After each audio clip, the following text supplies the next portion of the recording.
आज जो हिमाचल प्रदेश के माननीय मुख्यमंत्री जी ने 21 मई को 1 बीघा योजना जो किसानों के लिए शुरू की है, वो हिमाचल प्रदेश के किसानों के विकास के लिए और कृषि का आर्थिक ढांचे के विकास के लिए ऐतिहासिक कदम साबित होगा। माननीय मुख्यमंत्री जी ने गांव में जो गरीब परिवार हैं उनके लिए इस नई योजना से कृषि का विकास और उनकी आमदनी को बढ़ाने के लिए जो फैसला लिया है, भारतीय जनता पार्टी किसान मोर्चा मुख्यमंत्री के इस फैसले का हार्दिक अभिनंदन और स्वागत करता है। युवा हमारे किसान मोर्चा के कार्यकर्ता, जैसा मैंने बातचीत की, चंबा और कुल्लू के कार्यकर्ता इस योजना की डिटेल जानकारी देते हुए बहुत ही खुश थे कि आने वाले समय में इस योजना को 1 बीघा योजना मुख्यमंत्री ने जो फैसला लिया उसमें इस योजना को मनरेगा के साथ जोड़ते हुए, जो मनरेगा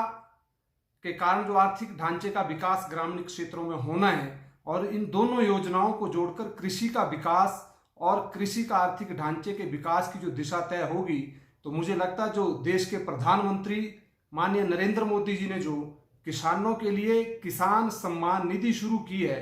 ये भी उसी दिशा में एक ऐतिहासिक कदम साबित होगा। और जो बार बार हमारे देश के प्रधानमंत्री माननीय नरेंद्र मोदी जी कहते हैं कि 2022 तक हमारे देश के किसान की आमदन, ये उन्होंने 2015 में कहा था कि हम इन 7 वर्षों में किसान की आय दुगनी करेंगे।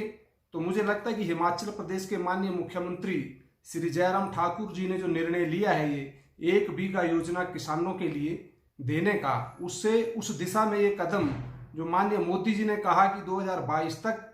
हमारे किसानों की आय दोगुनी होगी, किसानों का जीवन संपन्न होगा, आत्मनिर्भर किसान इस देश में हों, ऐसा देश के प्रधानमंत्री जी का जो फैसला है, उसी दिशा में हिमाचल प्रदेश की सरकार भी ऐतिहासिक फैसले ले रही है। और मुझे लगता है कि किसान विशेषकर हिमाचल प्रदेश में शुरुआती दौर में इसमें 5000 स्वयं सहायता समूह काम करेंगे, और उसमें इन 5000 स्वयं सहायता समूह में लगभग 1.5 लाख महिलाएं जुड़ी हैं। तो महिलाओं के लिए भी जो ग्रामीण क्षेत्र में आर्थिक ढांचा कमजोर है महिलाओं का, गरीब परिवारों का, मुझे लगता है उस दिशा में भी लगभग इस हिमाचल प्रदेश की जनता और हमारा जो ग्रामीण क्षेत्र है वो आर्थिक दिशा में आगे बढ़ेगा। और देश के प्रधानमंत्री जी का जो सपना 2022 में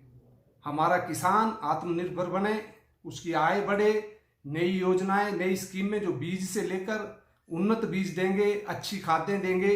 और सब्सिडी के प्रावधान भी कृषि के लिए जो बढ़ाए हैं, उसके लिए भी हम प्रदेश के मुख्यमंत्री का हिमाचल प्रदेश किसान मोर्चा की ओर से धन्यवाद करते हैं कि किसानों के विकास के लिए, आर्थिक ढांचे के विकास के लिए और कृषि के लिए जो फैसले लिए हैं वो सब आने वाले समय में ऐतिहासिक साबित होंगे।